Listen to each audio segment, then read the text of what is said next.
In the dead of night, on a quiet Palmyra, Maine porch, Eric and Shelley Martin heard strange noises in the dark. Something was watching them.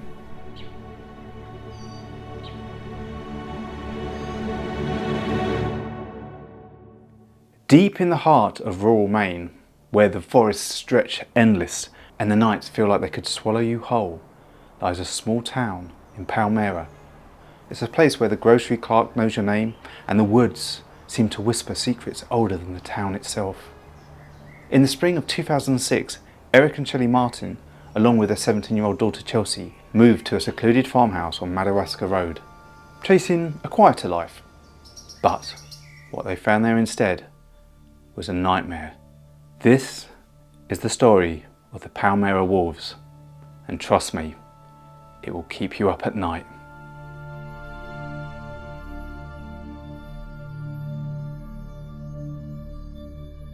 Eric Martin was a man carved from the outdoors. A lifelong hunter, he could read the forest like a book. Every broken twig, every faint track told him a story. He knew the grunt of a buck from the huff of a bear from 100 paces. But a workplace injury had left him with a bad back, a consistent ache that stole his days in the field. Shelley, practical and resilient, had taken a job in Palmyra to keep the family afloat. The farmhouse they found was a dream on paper, a sprawling, weathered beauty with a wraparound porch, a pond out the back, and acres of forest hugging it close. It was isolated, sure, reachable only by a long rutted driveway that snaked through the woods, but for the price, it was a steal. They thought they'd hit the jackpot. The house had character, but it also had a shadow. At night, the forest seemed to lean, its branches clawing at the sky. The air carried a weight like the woods were holding their breath. Eric's prized gun collection, a holdover from his hunting days, was a sore point between him and Shelley. She didn't want the firearms in the house with Chelsea around, worried about accidents, which was a fair point. So Eric, with his son Sean's help, built a heavy steel strongbox in the barn, padlocking it tight. The guns were secure, but as Eric would soon discover, they were also maddeningly out of reach when terror came knocking. Trouble started small, like a pebble rolling down a hill before an avalanche. A few weeks after moving in, Eric and Shelley fell into a routine. Every evening, if the Maine chill wasn't too sharp, they'd sit on the porch with steaming mugs of coffee, watching the tree line for deers or foxes. One night, as the sky bruised purple, strange lights started to pulse within the forest. They were really strange because they weren't steady like a campfire or rhythmic like a signal, just erratic glowing orbs that flickered and then just would suddenly vanish, only then to reappear yards away. Shelley squinted, thinking it might be kids with glow sticks, but Eric's gut said otherwise. A poacher, maybe, or maybe something worse. He grabbed Sean and a flashlight, trudging into the forest to investigate. The woods were just wrong that night. The usual chorus of crickets and owls were gone, replaced by a sun so thick it pressed against their eardrums. Every step echoed, every snapped twig sounded like a cannon. The air grew colder the deeper they went, and Eric's flashlight beam seemed to weaken as if the darkness was eating it. They found no tracks, no signs of life, just an unshakable feeling that something was watching them, its gaze heavy and unblinking. Sean, usually fearless, kept close to his dad, his breath quick. They turned back, the forest seeming to close in behind them, and Eric didn't tell Shelley how much it rattled him. He didn't want to scare her, not yet. As the weeks went on, Eric started to see things. A ghostly figure, a young girl in old-fashioned clothes, her hair in tight braids, her face pale and twisted with a mean, distant stare. It kept appearing around the property. She'd flicker at the edge of his vision, standing motionless by the pond or drifting through the upstairs hallway, never looking at him directly. It wasn't just a trick of the light though. She felt present, like a weight in the air. When he finally told Shelley, she just laughed it off. Old houses have stories, Eric. It's your imagination. But Eric, a man who trusted his instincts over anything, knew better. The house wasn't just old, it was wrong. Like it was holding on to something that didn't want to let go. By Memorial Day weekend 2006, the unease had settled into their bones. Shelley was in the kitchen that evening, the smell of coffee filling the air, while Chelsea was upstairs probably texting her boyfriend or listening to music. The family's two hunting dogs, Bear and Rusty, were acting strange, despite their usual eagerness to roam. Shelley noticed their tucked tails and low whines, but just chalked it up to a new place, new smells. She poured the 2 mugs of coffee and joined Eric on the porch.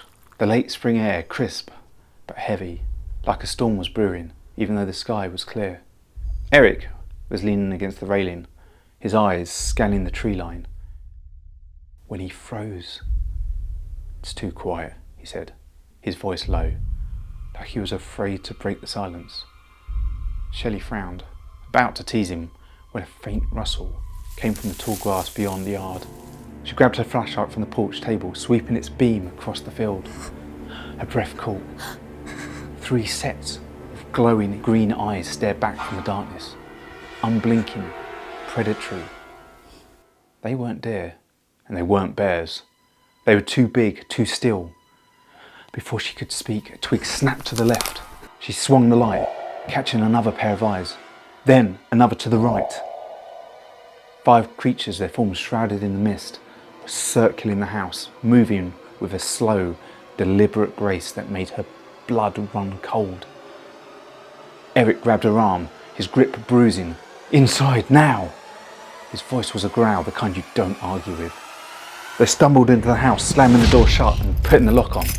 Shelley's hand shook as she peered through the window, the flashlight beam she was holding trembling.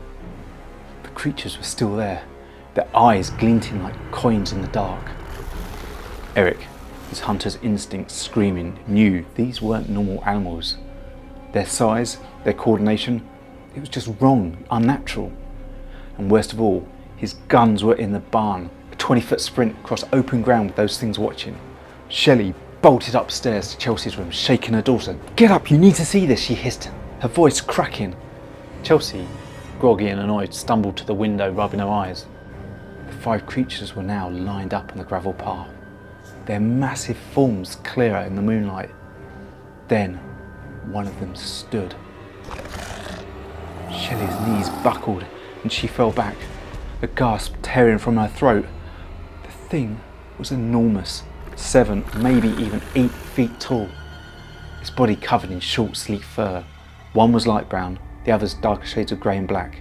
Its ears stretched past the top of its head, pointed and twitching, and its claws gleamed like polished obsidian. Its face wasn't a wolf's, not quite. It was too human, too aware. Its pupilless eyes locking onto the house with a chilling intelligence. Chelsea whispered, "Mum, what are they?" Her voice was small, like a child's. Shelley, she had no answer. Her mind was spiralling with thoughts. She pulled Chelsea away from the window, her hands trembling. Downstairs, Eric was pacing, his bad back making every step a grimace of pain.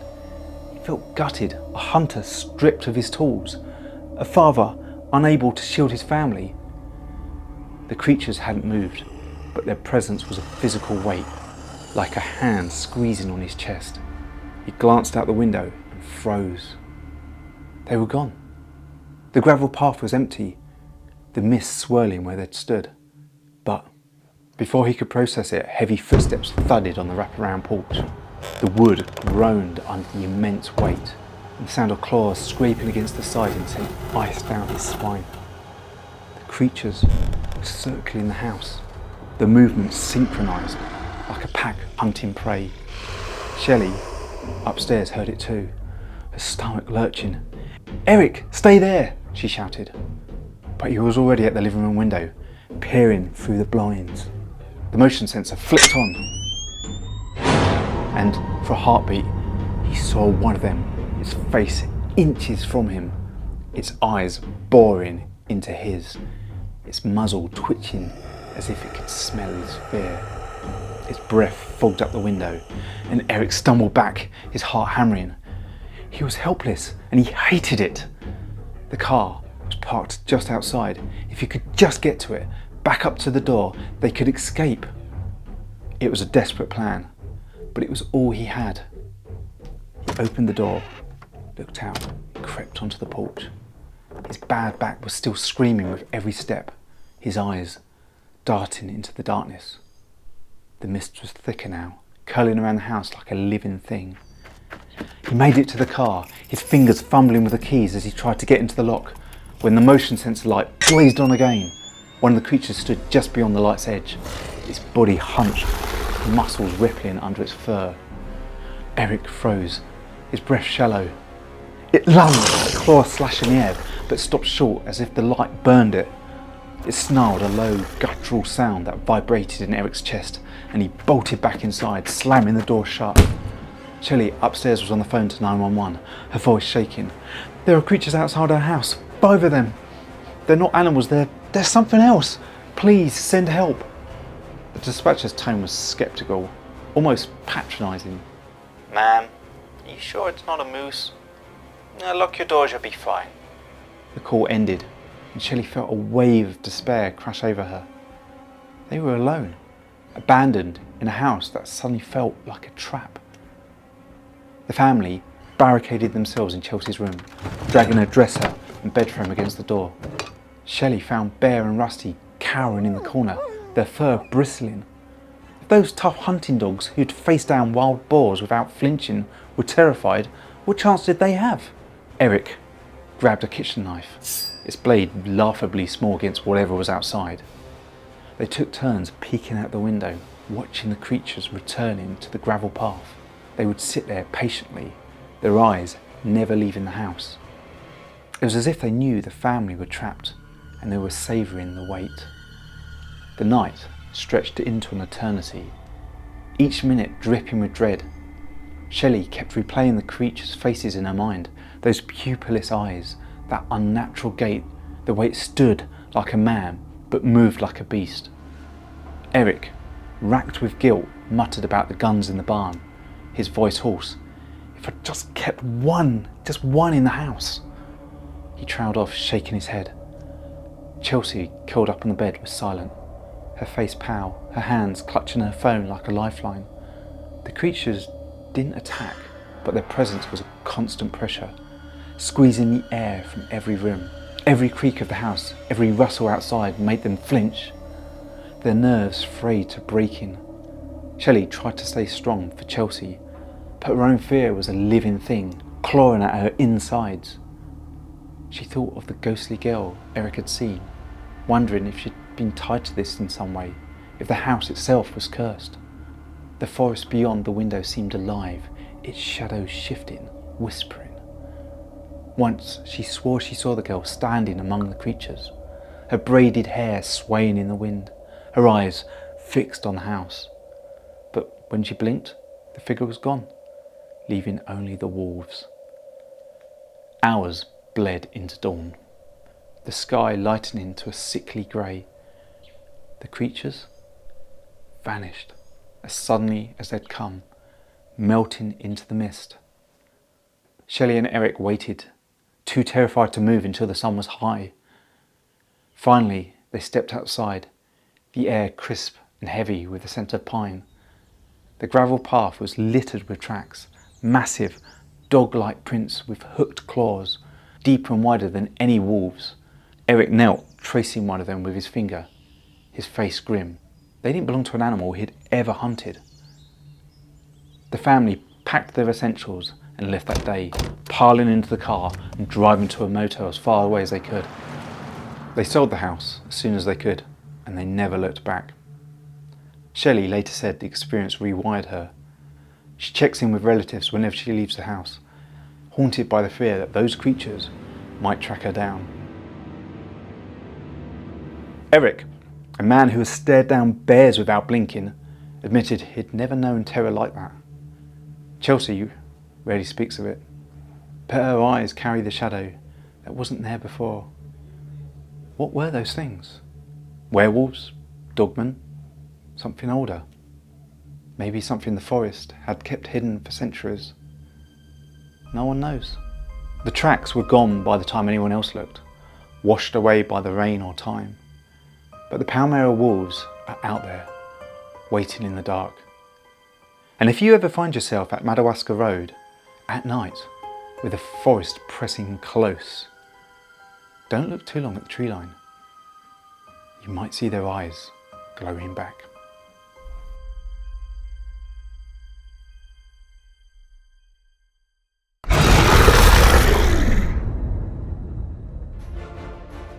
If you enjoyed this story, please drop us a like.